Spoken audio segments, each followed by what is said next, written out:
Okay, so let's talk about this statics of rigid bodies problem involving equilibrium of concurrent forces in two-dimensional plane.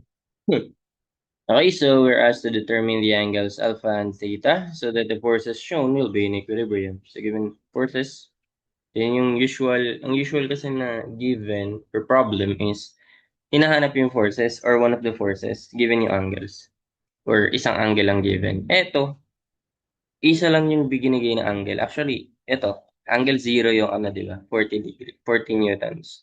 Eto, unknown ang alpha and theta, yung dalawang nasa left. Paano natin isa-solve yan? So we're going to solve this by using um two solutions. First one is by the conventional, by using equilibrium equations. The summation of forces along x equals 0 and summation of forces along y equals 0. Kasi two equations,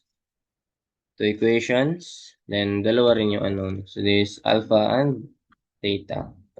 Okay, so let's solve this problem. So dapat alam na yung principle of hydrostatic or dapat okay ka na sa not hydrostatics, principle of statics. Kumbaga yung sa trigo mo, basic trigo. So katawat siya ka. Okay, so that'll be for summation of forces along x, so gagawin natin since equilibrium yan, equate lang natin yung forces to the left. Forces papunta sa left, equate lang natin sa force papunta sa right. So, ano yan? So, this will be 20 cosine alpha, di ba? That will be 20 cosine alpha and 30 cosine theta. Tama? That will be 30 cosine theta. And that is equal to 14 newtons due east kung naka-direction tayo dyan. Okay, so yun na yun. For summation of forces along x. That's the first equation. For the second equation, summation forces along y naman tayo. Okay, so lahat ng pataas naman, equate naman natin sa lahat ng pababa. Pataas, equate natin sa lahat ng pababa. So ang pataas dyan is 20 sine alpha. Dapat okay na dun. 20 sine alpha. 20 sine alpha. Ang pababa ay yung 30 sine theta lang. Right, ayusin ko nga ito. 20 sine alpha. Ito rin yan, kung cosine ka na dito, sine ka naman sa kabila. So that is equal to, ang pababa ay 30 sine theta lang. 30 sine theta. Okay, so anong gagawin natin dito? Ang tanong, pwede mo ba ito gamitan ng mode 5.1? Ito, cosine alpha, tapos sine alpha. Hindi pwede yan, di kaya yan. Try ko to eh. Baga, cosine alpha, iba naman yan sa sine alpha. Okay sana kung cosine din to. Cosine alpha kasi pwede mo siyang i-treat as x lang, di ba? Treat mo lang as x sila din. Solve mo si x. Then, treat mo, cosine alpha equals x. So, masasolve mo si alpha. Eh, hindi eh. Cosine alpha to. Ito sine alpha. Ito cosine theta. Ito sine theta. So, hindi mo yan magagamitan ng hindi mo solve by simultaneous equation. Yung parang iti-treat mo as linear. So, that is when trigonometry come into play. So, ang gagawin natin, i-modify lang natin itong nasa taas. Yung summation of forces along x. I-modify natin na ang gawin natin, itulad natin dito na yung alpha nasa left side. So, which is si cosine alpha. Okay, so 20 cosine alpha equals so 40 minus 30 cosine theta. Okay, so ayan na talaga yung gagamitin natin. So, kung isa-separate natin yan, ilagay natin dito. And this one, lagay rin natin dito. Okay? So, anong gagawin natin? What we'll do here is isi-square natin to. Para may mapalabas tayong known na trigonometric identity. Okay, square natin yan. Square din natin to. Square both sides. Baka kasi anong gagawin mo sa isang side ng equation, gawin mo rin sa kabila. So, ayun. So, applicable to kapag yan, trigo. Kasi, tingin mo, may mapapalabas tayong known, very well known trigonometric identity. Diyan. Sige. So, 20 squared, that's 400, no? 400, then cosine squared alpha is equal to 40 squared, 1/6, tama? 4 times 4, 16, 0, 0. Minus twice neto. 2 times 40 times 3, 1, 2. Times 2, 2, 4. Cosine theta. Then, add natin sa square na tong last. So, 90 cosine squared. 900 rather. Cosine squared theta. Ayun. 90 cosine squared theta. Okay na ba yan? Simplified na ba yan? Cosine squared alpha, constant, cosine theta. Ano na to? Simplified na yan. Simplified na yan sa lagay na yan. Sige, tignan natin. Tignan natin yung susunod. So, this will be 20 times 20 ay still 40 or 400 sine squared alpha. O, yan na. Tugma na sila, no? Alpha. Alam mo na ba yan? Nakikita mo na ba yung identity gagamitin natin? So, 30 squared, 900 sine squared theta. Okay, so yan na. Anong gagawin natin after this? After nito, pag-add natin yan. Okay? Dito na lang sa sunod. Ipag-add natin yan. This and that, tapat-tapat method, reinforce. Tapos ito, ilagay ko dito. Di ba? So, nakikita na ba yan?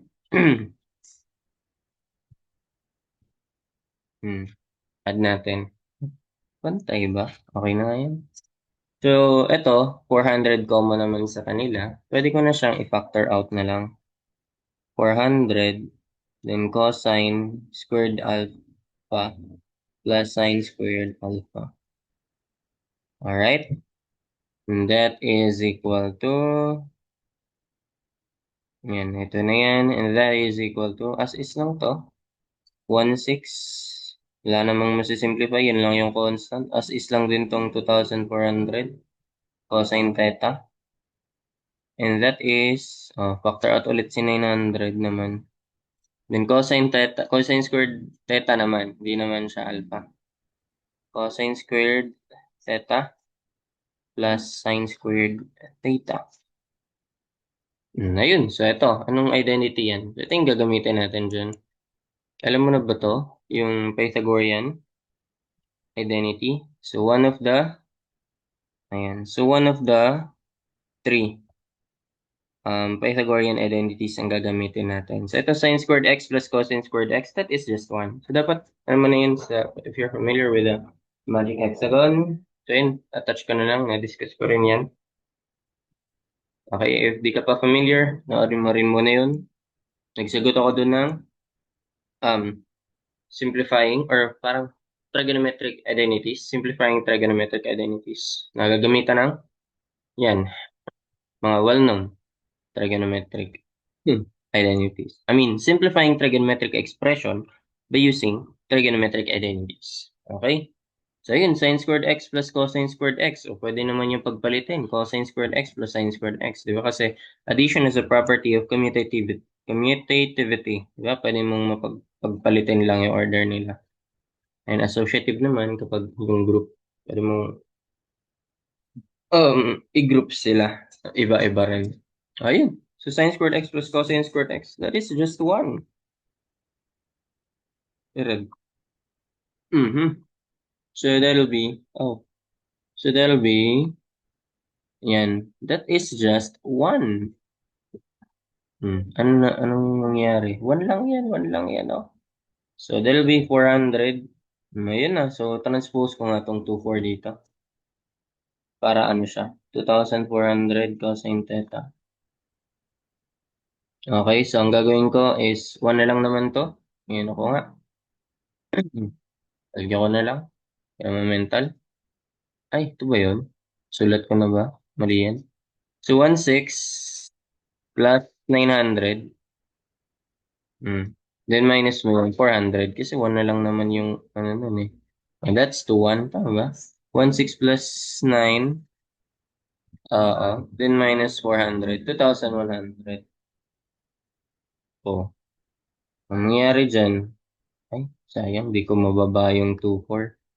So, ang cosine theta is just 2,100 divided by 2,400. Ilan yun? Ilan yun? Divide by 2,400. 21 divided by, oh, that's 7/8. Oh, para makuha mo yung theta na lang, that is just arc cos ng 7/8. 28 point. Pwede bang ganito? Ay, nakaganito. Pangit. 28.96 na lang. 2 digits na lang tayo. 28.96 degrees. Yun na yung theta. Para makuha mo yung alpha, you're going to need, eto, may gagamitin kang isa sa mga equation. Eto pala, mas simple, oh. Diba? Mas simple siya. Pili ka lang sa original equation. Pili ka lang ng expression na gagamitin mo. Ayan. Para ma-simplify. So, to solve for sin alpha naman, actually, pwede na nga yun sa calcu, no? Erekta mo na. So, that sin alpha is just, ba? 30 sin theta divided by 20. Erekta ko na, natamad na ako eh. So, that'll be arc sine. Arc sine na lang. Nasa x naman yun. Nakastore ba sa x? Hindi pa. Lagay ko na lang sa a. So, 30 sine, up, arc sine, 30 sine a, divide natin sa 20. That'll be 46.57. Oh, nawala cursor ko. 46.57 degrees. Okay. This is our solution.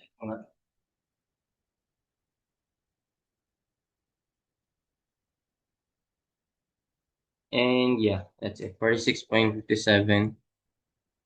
So, ayun. Again lang, haba ba? Silang yan, oh. Silang yan. Paano yung isang solution? May isang solution pa dito by using vector. Ay yung, anong tawag nyo doon? Vector triangle? Force triangle? Force polygon? Ayan. Ito, ilayo ko lang siya para pwede ko siyang, ayan. Okay, so tingnan nyo. Ito yung mga triangle natin. Sige, pag sabay-sabay ko silang nilagay dyan. Ayan, di ba? So, pwede tayong makabuo ng triangle out of dyan. So, ayun yung force pala natin, no? Force. Pag, pag kinonect mo kasi yan, by using vector, dapat ang connection is, head nung isa, given that may first vector ka, ang connection is, from head na to, dudugtong mo yung tail ng isang vector. Tapos, ay wait lang, hindi naging, hindi naging, dapat maayos yung ano natin dito. Okay, so dapat maayos. Dayain ko na lang yung iba. Ayan, hindi siya maayos, no? Dayain ko tong isa.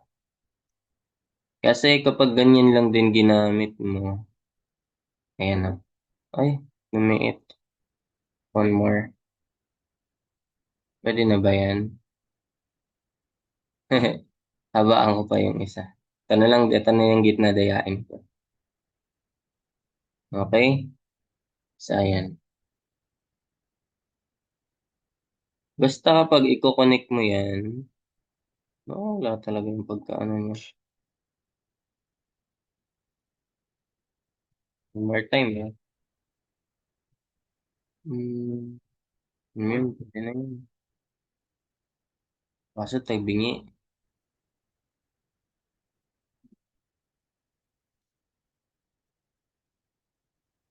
Yan, yan.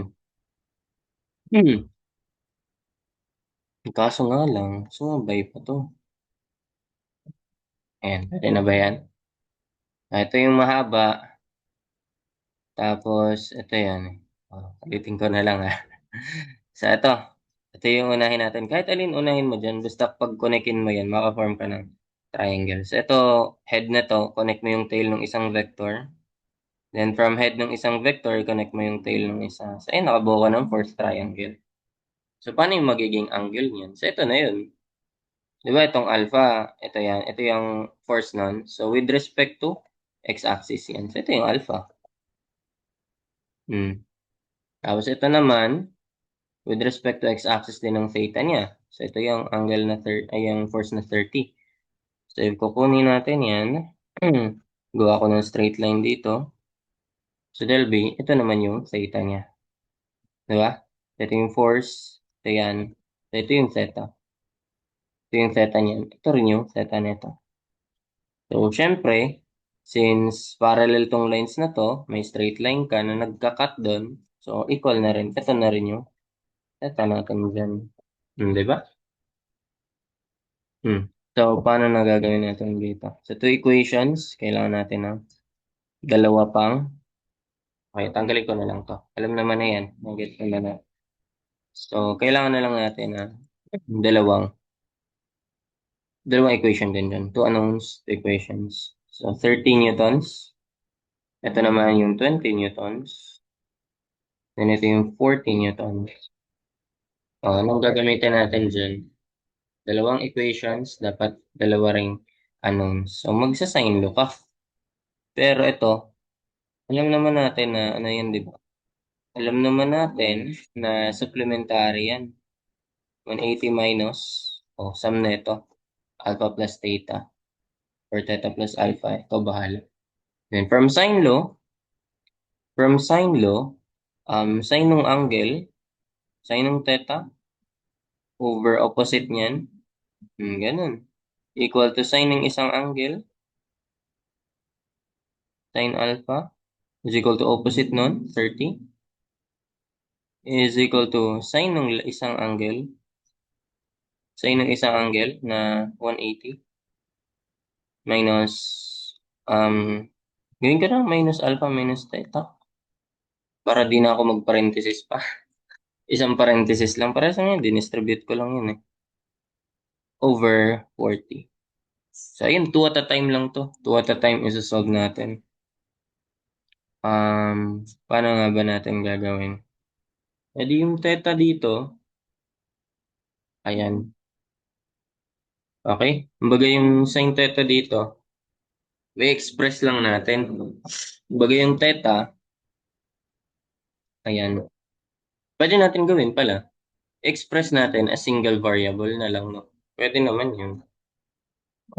Pwede rin naman, mag two at a time ka. Ayun, two at a time, pero express mo yan as a single variable. So, ito na lang, gawin ko. Solve ko muna si theta. Sin theta over 20 is equal to, itong dalawang tong gagamitin ko. Two at a time,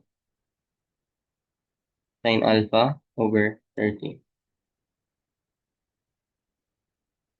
Okay. Actually, alpha. Parehas lang din naman yun. So, sin theta over 20, sin alpha 30. So, solve natin si theta na lang. That'll be sin theta is equal to 20 over 30. Or 2/3 na lang. Diba? 20 over 30, 2/3 sin alpha. Para makuha mo si theta, arc sin mo na lang yan. That'll be arc sin. Baga, parang kinuha mo yung inverse nito, arc sin. Dun sa kabila rin, nag-arc sin ka rin. Parang ganun lang din naman yun. Okay, so actually, arcsine of arcsine, no? Arcsine of arcsine. Ayan. Arcsine ng theta para ma-cancel to. Ito. Sin theta na lang matitira. So, nagiging arcsine of 2/3 ng sine alpha. Haba. Ayun eh, ipa-plug in natin dito. Yun eh, ipa-plug in natin dito. Sine alpha. Yung theta. I mean, ano bang pinalitan natin? Yung theta pala. Okay. Yung theta, papalitan natin na yan ng naka-in terms of sine alpha. Kaya ba yan? Shift solve. Tignan natin. Haba, no? Ayan. So, kaya ba yan? I-shift solve. This and that. Okay. Moment of truth. The sine, sine x, alpha 1 kong sinusolve over 30 is equal to sine of 180 minus alpha nasa x minus arcsine ng 2/3 ng alpha. 2/3 ng sine alpha. Grabe, parang nested din to, no? Okay, 2/3. Okay, tama na yan. Over 40. Siyempre, ilapit natin sa... Ay, bakit nag-syntax? May mali ba ako sa ano? Sine to... Okay. Hindi ko nasarado. Tama ba? Oo, di ko nasarado. Pag syntax, yun. Madalas parenthesis yung problema din. To solve for x, so solve natin. Ilapit din natin sa nakuha nating sagot. Madalas ang assumption natin dito is 45. Kasi acute. So, yun pa rin. 46.57. Di ba? Pwede rin yun. Kaya naman yun eh. So, though, be careful ka lang kapag ganito kasing sign law, may mapapalabas kang pwedeng supplementary. Kasi equal lang yun sila eh. Sine ng angle and sine ng supplementary niya are the same. So, 46.57 degrees. And syempre, plug in mo na lang yan sa isang equation para, saan ba yan pwede? Wala. Dito pa rin. Dito mo pa rin siya. Pwede so. Ay, wait lang. Ito na pala yun, no? Ano ba yan? Ito na yun, no? Ito na yung gagamitin mo. Okay, hindi ko nakita. To solve for theta, del be, yan. Nakastore na yan sa x. Del be arcsine, inverse sine, and 2/3 ng sine x. Bola. 28.96 degrees. That's it. 28, 28.96 degrees. And that's it for this problem. We solve it by using two solutions. One by using the conventional, using the trigonometric identity. Pythagorean trigonometric identity to be exact. And one by using force triangle. So I am using law of sines. And that's it for this problem. Hope you learned something. Duplicate pala to. Thank you.